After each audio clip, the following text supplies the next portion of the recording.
오늘은 무엇을 기뻐하는가? 라는 제목으로 사도행전 15장 1에서 11절 말씀을 읽고 함께 잠시 은혜를 나누겠습니다. 우리 다 일어나서 하나님 말씀 교독하도록 하겠습니다. 제가 먼저 읽겠습니다. 몇몇 사람이 유대에서 내려와서 이렇게 신도들을 가르쳤다. 여러분이 모세의 관례대로 할례를 받지 않으면 구원을 얻을 수 없습니다.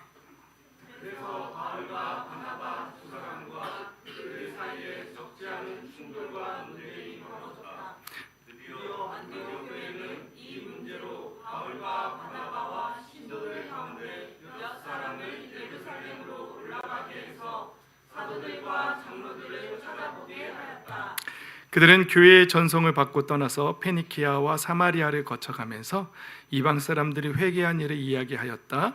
그래야 그들은 그곳의 모든 신도들을 매우 기쁘게 하였다. 예루살렘에 이르러서 그들은 교회와 사도들과 장로들에게 환영을 받고 하나님께서 그들과 함께 행하신 일들을 모두 보고하였다. 그런데 바리새파에 속하였다가 신도가 된 사람 몇이 일어나서 이방 사람들에게도 할례를 행하고 모세의 율법을 지키도록 명하여야 합니다 하고 말하였다. 사도들과 장로들이 이 문제를 다루려고 모였다. 많은 논쟁을 한 뒤에 베드로가 일어나서 그들에게 말하였다. 형제 여러분, 여러분이 아시는 대로 하나님께서 일찍이 여러분 가운데서 나를 택하셔서 이방 사람들도 내가 전하는 복음의 말씀을 듣고 믿게 하셨습니다. 그리고 사람의 마음속을 아시는 하나님께서는 우리에게 주신 것과 같이 그들에게도 성령을 주셔서 그들을 인정해 주셨습니다. 하나님께서는 그들의 믿음을 보셔서 그들의 마음을 깨끗하게 하시고 우리와 그들 사이에 아무런 차별을 두지 않으셨습니다. 그런데 지금 여러분은 왜 우리 조상들이나 우리가 다 감당할 수 없던 멍에를 제자들의 목에 메워서 하나님을 시험하는 것입니까? 함께 읽겠습니다. 우리가 주 예수의 은혜로 구원을 얻고 그들도 꼭 마찬가지로 주 예수의 은혜로 구원을 얻는다고 우리는 믿습니다. 아멘. 할렐루야. 아멘. 주 예수의 은혜로 구원받는 우리가 그 기쁨을 누리며 그것으로 기뻐하는 우리가 되기를 예수님의 이름으로 축복합니다. 아멘. 자리에 앉겠습니다. 예. 여러분, 지난주에 하나님께서 우리를 향한 계획이 다 있다고 그런 은혜를 나눴잖아요.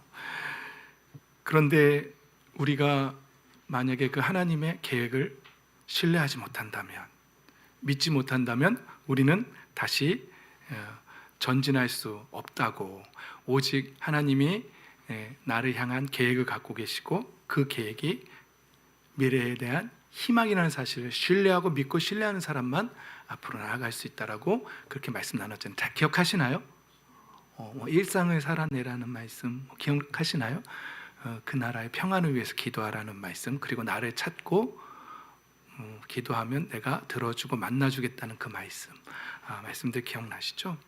여러분, 우리가 요즘 시편을 계속 읽고 있잖아요, 성경에서. 시편에서 여호와께 감사하라, 여호와께 찬양하라, 그 이름을 높여드려라, 이런 말씀 많이 나와요. 근데 그 근거가 뭐죠? 왜요? 그 선하시고 그 인자하심이 영원함으로, 이게 계속해서 반복되는 거 여러분 읽고 있어요? 그러니까 그 시인은 하나님을 향한 뭐가 있는 거예요?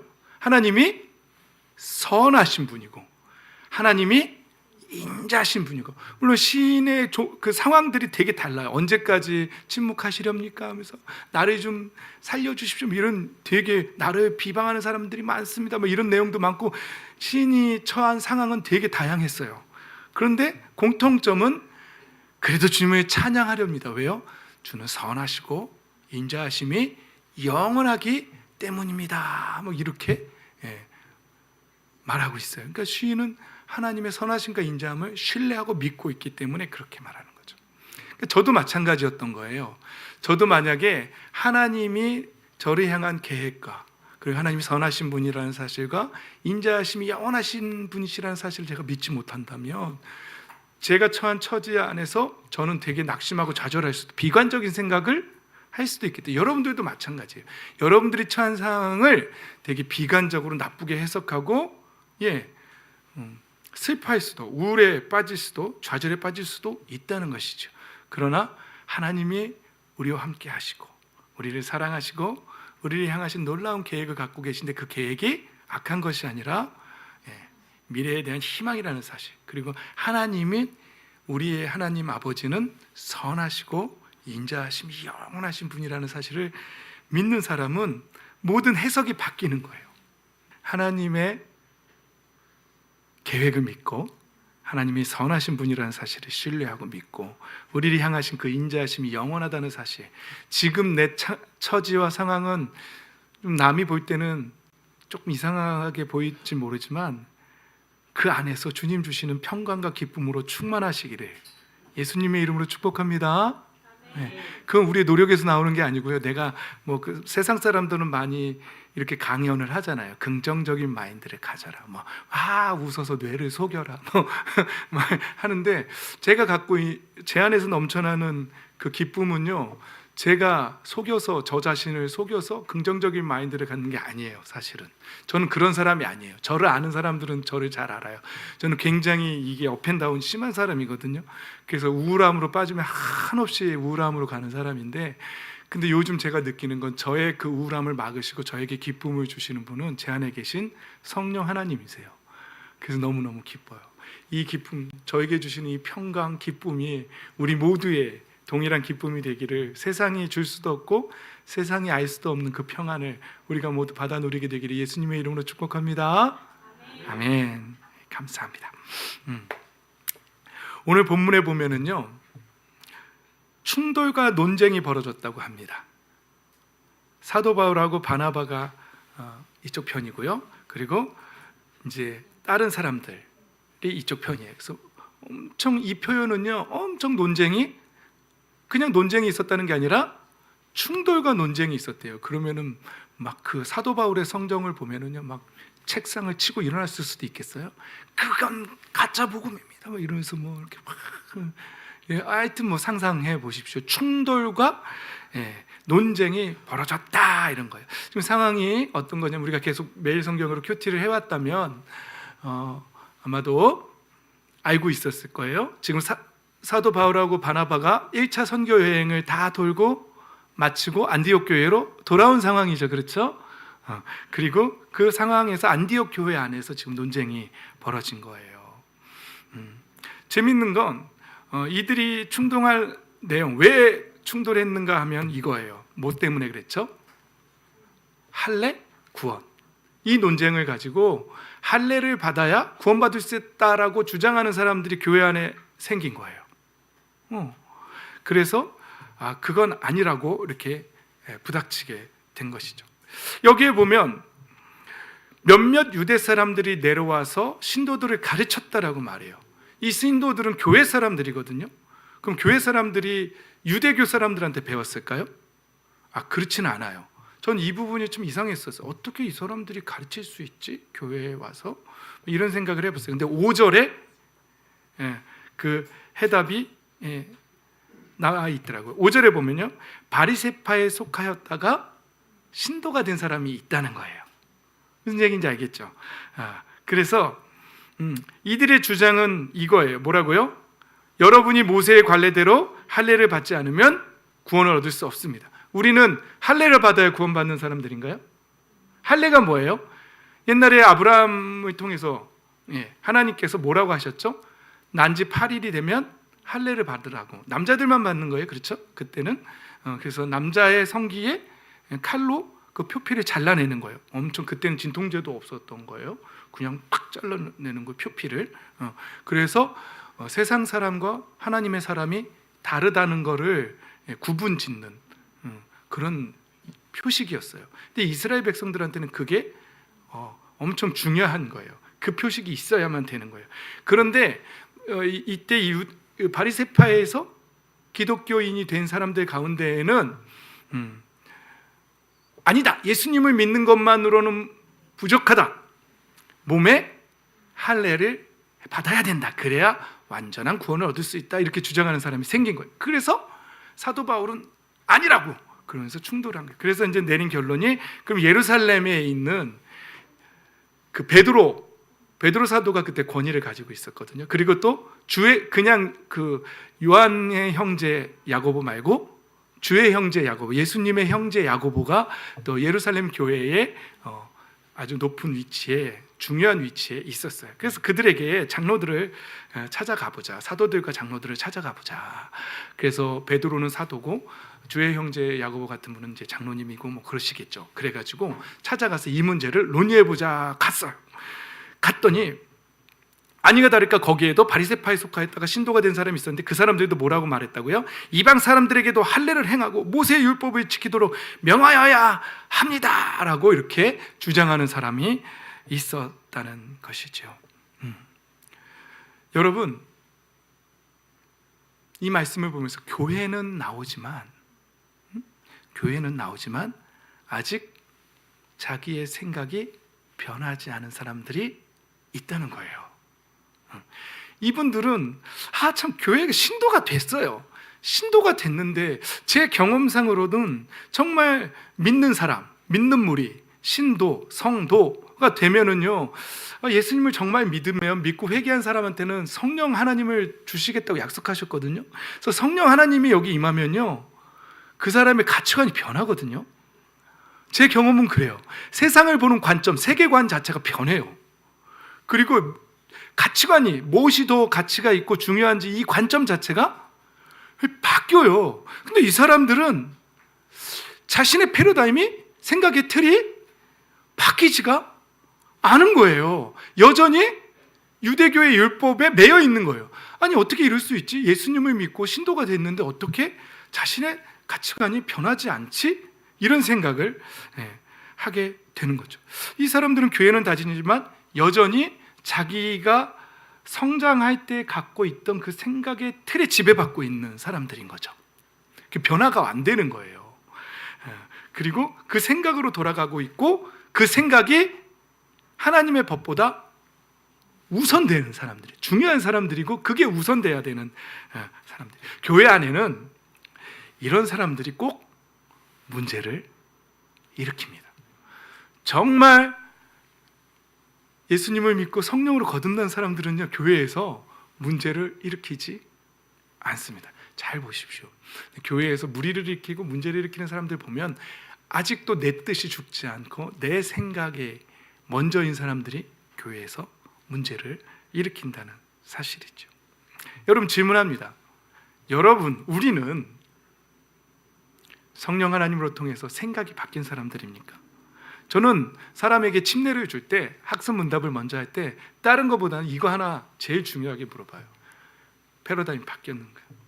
예전에는 죄였는데 예전에는 죄가 아니었는데 예전에는 이게 무슨 죄야 라고 생각하던 건데 예수님을 믿고 난 다음에 이건 하나님 앞에서 분명한 죄야 라고 그 기준이, 관점이 확 바뀐 사람들, 바뀌게 되어 있어요. 예수님을 믿으면 과거에는 죄가 아니고 그냥 그렇게 살아도 됐는데 하나님 앞에서 그렇게 살면 안 되는 거예요. 과거에는 내 자녀에게, 내 아내에게, 내 남편에게 그렇게 대해도 됐지만 내가 하나님을 믿고 난 다음에는 하나님 보시는 앞에서 그렇게 행동하면 안 되는 거예요. 내가 부모님께 과거에는 내가 하나님을 알지 못할 때는 그렇게 막 행동하고 내가 마음대로 살아도 됐지만 예수님을 믿고 구원받고 성령님이 나한테 임한 다음에는 하나님이 보시는 앞에서 나는 그렇게 살면 안 된다라고 마음이 변한 사람들, 이게 정말 다시 태어난 사람들이고 정말 성령으로 거듭난 사람들이죠. 여러분, 이거 묻는 거예요. 여러분, 생각이 변하셨습니까? 우리는 변한 사람입니까? 아니면 여전히 태어났을 때부터 성장할 때부터 계속 갖고 있던 그 교육의 틀, 부모님들한테 받은 것, 사회로부터 배운 것, 학교로부터 배운 것, 그 생각의 틀, 그걸 뭐라 그런다고요? 패러다임. 그 패러다임이 시프트 됐는가, 전복됐는가, 뒤집어졌는가, 이거 묻는 거예요. 근데 재밌게도 하나님 말씀을 읽다 보면 꼭 대조군의 사람들이 나와요. 대조군의 사람들이 나와요. 어떤 사람들일까요? 이 사람들이에요. 사도 바울이 이제 예루살렘의 장로들을 만나러 가는 길에 이제 그 페니키아 지방, 지금의 레바논, 시리아 지역이거든요. 그 지역과 사마리아 지역을 거쳐가면서 거기에 있는 그리스도인 신자들에게 사도 바울과 바나바가 1차 선교 여행을 하면서 이방인들이 예수님을 어떻게 믿게 되는지를 막 이렇게 얘기를 해줬어요. 그래서 그곳의 모든 신도들을 매우 기쁘게 했대요. 그러면 여러분 잘 생각해 보세요. 기쁘게 했는데 그들은 기뻐하지 않았어. 그러면 기쁘게 했다라고 기록할까요? 아니에요. 그들이 사도 바울이 그 기쁨의 소식을 전해줬을 때 그들이 기뻐했으니까 그들을 매우 기쁘게 했다라고 이렇게 기록하는 거예요. 네. 그러니까 거기에 따른 신도들은요, 그 소식을 듣고 매우 기뻐했어요. 왜요? 그들의 기쁨은 하나님의 뜻이 이루어지고 하나님의 나라가 확장되고 한 영혼이 구원받는데 그걸 보고 기뻐한 거예요. 그런데 여기 바리새파에 속하였다가 이 대조군에 있는 사람들은 그거보다도 뭐가 이루어져야 기뻐요? 내 생각. 아니야, 할례 받아야 되라고 하는 내 뜻이 우선되고 있고 그것이 관철이 될 때 기쁨을 얻는 거예요. 이해가 되세요? 여러분, 교회에서요 이런 일이 굉장히 많아요. 한쪽은 영원히 구원받는 걸로 되게 기뻐하는데 한쪽에서는 그거보다도 내 뜻이 관철돼야지만 기뻐하는 사람들이 있어요. 제가 우리 교회는 아닌데 다른 교회에서 이런 일이 있대요. 감자를 써는데 부엌에서 싸움이 나는데 뭘로 싸움이 나면 두 파로 나눠진대요. 감자를 생채처럼 썰어야 된다는 파하고 깍두기처럼 썰어야 된다는 파가 요리마다 다르겠죠. 그렇죠? 짜장에 들어갈 때는 깍두기처럼 썰어야 될 것 같지만 또 뭐 이렇게 감자를 볶음할 때는 하여튼 뭐 어떤 모양으로 썰어야 되냐를 가지고 이제 권사님 그 중에 유력한 권사님 두 분이 만약에 충돌한다 그러면 이제 라인을 타야 된대요. 그런 일이 교회 안에 있답니다. 이건 그냥 제가 극단적인 예를 든 거고요. 여러분, 무엇으로 우리는 기뻐하는 사람입니까? 교회 안에서 내가 원하는 대로 그걸 썰어야 기쁜 사람입니까? 아니면 그건 관계없어, 어떻게 썰리건 그건 관계없어, 이 교회 안에서 한 영혼이 하나님께 나와서 그 영혼이 구원받는다면, 하나님 나라가 그에게 이루어진다면 우리는 그것으로 기뻐해야 될 줄 믿습니다. 아멘. 우리 교회가 뭐 다른 교회, 더 큰 교회에 비해서 아무리 작고 목회자가 주중에 다른 일을 한다 할지라도, 사정이 생겨서 그런다 할지라도 우리 교회 안에서 우리 채우리가 하나님 앞에 찬양하고 우리 채우리 채환이가 더 이제 믿음이 더 성장할 거고 하나님을 알게 될 거고, 아직 하나님께 순종하지 못하고 있는 저 청년들이 하나님을 알게 될 것이고 어느 날 눈물을 흘리며 회개할 것이고, 그리고 이미 하나님을 깊이 알게 되고, 우리 예수님을 믿고 침례받은 사람도 있고 제 또 사랑하는 친구가 또 이렇게 나와서 예배드리고 있고, 만약에 제가 이 세상의 쾌락으로 기뻐하는 목사라면, 돈으로 기뻐하는 목사라면 저는 지금 기뻐할 수 있는 조건이 없을 거예요. 그런데 저는 그 모든 조건보다도 여기에 있는 영혼들 때문에 기쁘더라고요. 이번 주에 너무너무 기뻤어요.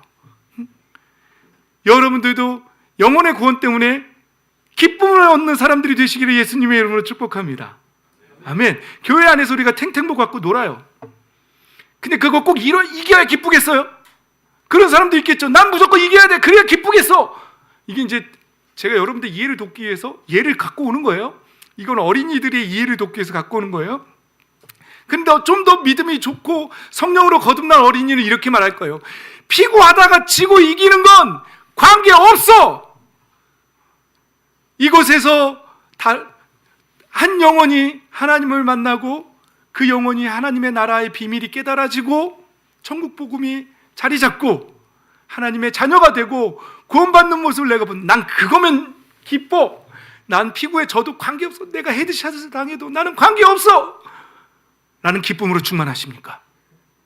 이동희 어린이 어떻습니까? 난 그거보다는 내가 이겨야지만 기뻐 라고 말해요. 여러분들의 지금 위치에서의 비유는 이거예요. 그러면 만약에 나는 내가 꼭 이겨야지만 기쁘다는 사람은 바리새파에서 속해 있다가 신도가 된 사람들이 나는 그거보다는 내가 갖고 있는 율법적인 지식이 관철돼야지만 난 기뻐라고 말하는 사람과 다를 것이 없는 것이죠. 어른들한테 말한다면 나는 이 땅에서 내가 소원하는 것들이 이루어지지 않는다 할지라도 내가 하나님의 나라와 영광을 위해서 교회를 섬기는 가운데에 그 교회 공동체 안에서 한 영혼이라도, 천하보다 귀한 한 영혼이라도 구원받는 모습을 내가 볼 수 있다면 나는 기뻐하고 즐거워할 거야 라는 마음으로 살고 있다면 하나님은 그 중심을 기쁘게 여기실 것입니다. 그리고 그 사람을 더 사랑하고 그 사람이 그 영광을 위해서 서로 사랑하라는 그 율법을 계속 지키는 사람이라면 하나님은 그 사람을 통해서 놀라운 일도 이루실 거고 그 사람에게 필요한 모든 것들도 공급하실 줄 믿습니다. 아멘. 교회 안에 어떤 사람은 또 이런 걸 주장하기도 해요. 새벽 기도를 해야지. 그러면서 이제 그게 이제 고행이 된 거예요. 그래서 나는 새벽 기도를 하는데 넌 왜 새벽 기도를 안 해? 그러면서 상대방을 정죄하기 시작해요. 어떤 사람은 신앙생활을 굉장히 고행스럽게 하거든요. 그게 율법이거든요. 그런데 그 고행으로 자기 만족을 느껴요. 그러면서 교회 안에 그걸 막 강조해요. 그래서 예수님 안에서, 하나님 안에서 죄 사함 받고 하나님의 자녀가 회복되고 그 안에서 주님 주시는 평강 가운데서 참 자유를 누리라고, 그게 복음의 핵심인데 이 사람들은 금식하고 말이야 이렇게 하면 좋아요. 사실 좋아요. 금식 기도하면 좋습니다. 여러분 금식 기도하면은요, 목회자도요, 하루만 금식해도요 진짜 막 이렇게 느껴져요.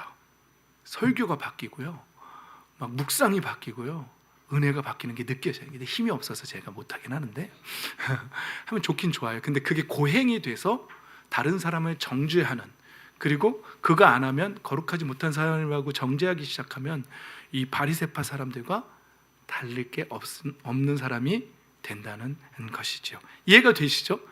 신앙의 고행으로 신앙생활하는 사람, 그리고 그 고행을 강조하는 사람.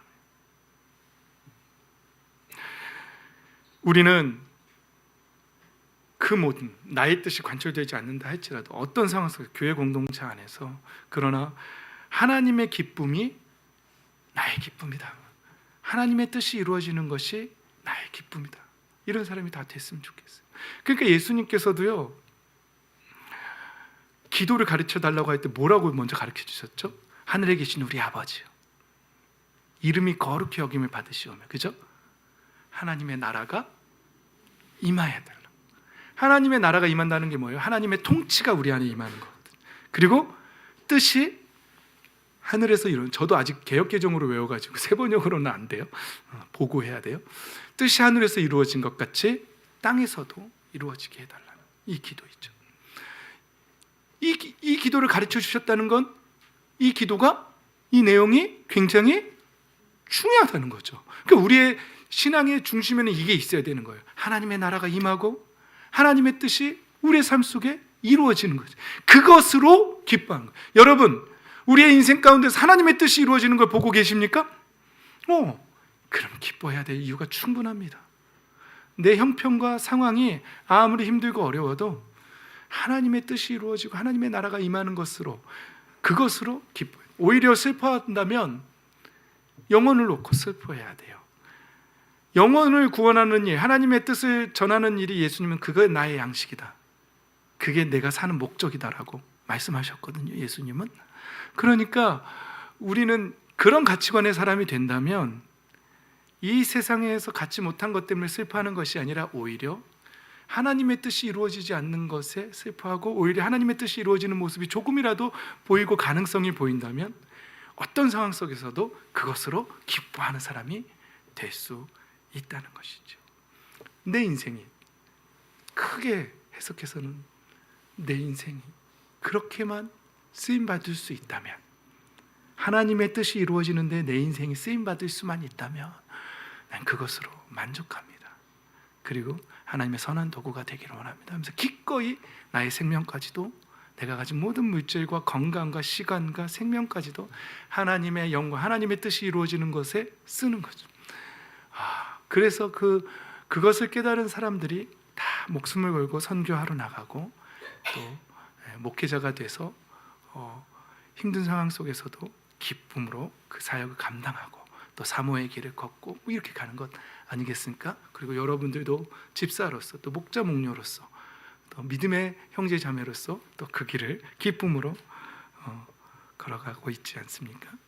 이제 말씀을 오늘 성찬식도 주의 만찬도 해야 되기 때문에 여기서 마무리하겠습니다. 여러분, 무엇으로 기뻐하는 사람입니까? 우리 옆 사람을 한번 보십시오.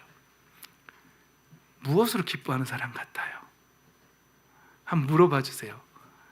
무엇으로 기뻐하십니까? 그럼 이렇게 대답하세요. 하나님의 뜻이 이루어지는 것으로 저는 기뻐합니다. 그거 하나로 저는 만족합니다. 라고 대답할 수 있는 저와 여러분이 인생의 패러다임이 완전히 뒤바뀐 사람, 인생의 목적이 나의 쾌락과 나의 즐거움을 위해서 살던 사람이라면 그 생각의 틀이 완전히 바뀌어서 이제는 하나님의 나라와 하나님의 뜻이 이루어지는 것으로 기쁨을 얻는,